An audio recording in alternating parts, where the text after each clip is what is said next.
World Food Day today, and we're taking a look at issues related to food across our programs. And now staying with agricultural cooperatives, key to feeding the world, was chosen to highlight the role of cooperatives in improving food security and contributing to the eradication of hunger. In celebration of this day, we have Hubertus Ham, MD of Namibian Dairies, joining us from our NBC studios in Windhoek, and he's going to run us through the role of the dairy industry in the country and also looking at how it fits into the broader food industry. Thanks so much for joining us today, Mr. Ham. So start off by breaking down the industry structure of the dairy industry in the country for us.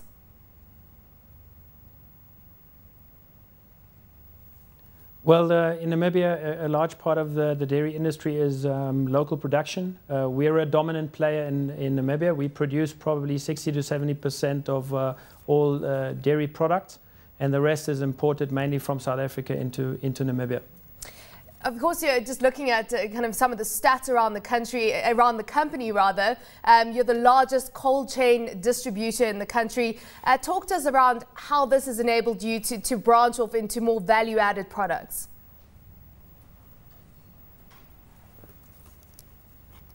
Well, we see our distribution as one of our key strengths in penetrating the market. As you said, we've got the biggest cold chain distribution network in Namibia. But we are really also focusing on diversifying our portfolio into shelf-stable or ambient products.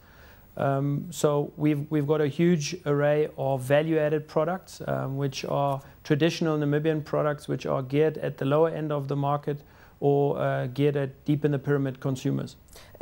Give us an idea of some of those products, because as I said, you play in the cheese space. You also have fruit juices within your product range. Are you going to extend, as you say, beyond that into more long life products? Yeah, a large part of our, contrary to other dairies, we only have about 25% of our product being in plain milk, that either being UHT milk or fresh milk. So about another 30% of our entire product portfolio is value-added dairy products, meaning fresh, specialized, traditional drinking yogurts that are traditional Namibian recipes, certain cultured milks similar to Amas in South Africa. We call it Omaira in Namibia. And then also products which are maize-based or maize-based and dairy-based. So these are some of the products. Over and above that, we have a large range of fruit juices, which are to a certain extent fortified, and we've got a large range of waters and flavored waters looking at the health sector. Specifically in the dairy industry, as you say, a large part of your business comes from, well, a large part of your business is sourced from South Africa, around 30%. How are you going to bridge that gap? Are you looking to build excess capacity in Namibia? What are your plans with regards to reducing your reliance on imports from South Africa? Well, we as Namibia Dairies are probably one of the key businesses in Namibia. We probably have something like a 90% local content in terms of looking at our entire value chain. So we're a fully integrated business. We tend to say we deliver from farm to fridge. We've got our own dairy operation. We produce about 70% of our milk ourselves. We've got our own fodder production and our agronomy side of the business as well.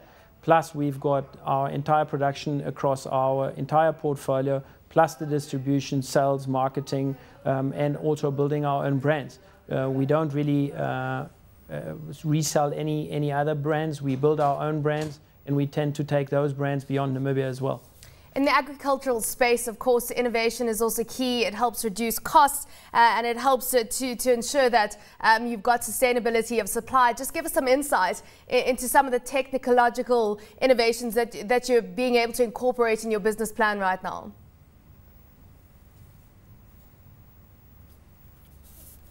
Well, we really, in terms of innovation, we really very much focus on creating products that on the one side take cost out, secondly put nutrition back into products, and actually create value propositions for consumers that make the product affordable yet delivering nutrition and to the consumer to deliver on consumer needs. It's not always easy, but it's a balance of innovation on the one side and also delivering, like I said before, shelf-stable products that are actually able to reach the consumer in outlying areas which have limited electricity or even cold chain.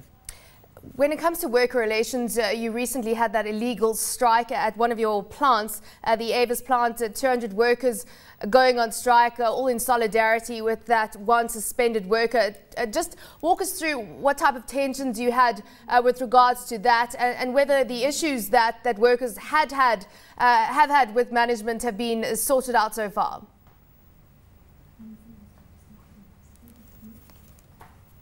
Well, to the point of the illegal strike, I don't want to elaborate endlessly on the matter. It is still a pending internal case, which hasn't been concluded. But the workers are still suspended and they haven't returned to work. We are continuing operations. We are currently producing about 85% of our capacity without the workers at hand. So we are continuing the business. And I think our labor relations in Namibia are good. We are part of a group that has just won the best company to work for in Southern Africa, or the SADC region.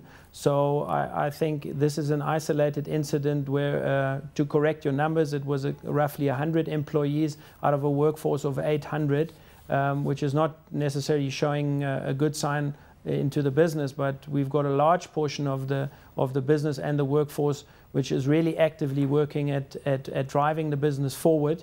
This is an unfortunate incident, but I would like to keep that internal until we conclude those investigations, or the case for that matter. I do understand, of course, on that front, but when it comes overall to mechanization in the dairy industry, is this something that is being investigated or being researched, being incorporated when it comes to being able to alleviate those cost pressures?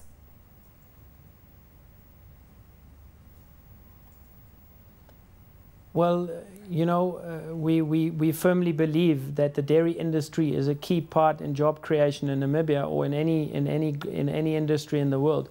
And I think we need to find a balance on the one side between getting people off the street, which I think is a corporate responsibility on the one side, and also mechanization on the other side. I think there needs to be a solid balance between the two. And I'm definitely not discouraged with looking at the workforce that are looking positively at the business, to say that an incident like this will encourage me to say we are now going overboard on mechanizing the business. Mm-hmm. When it makes business sense, we will do it. When it doesn't make business sense, we will continue relying on our workforce.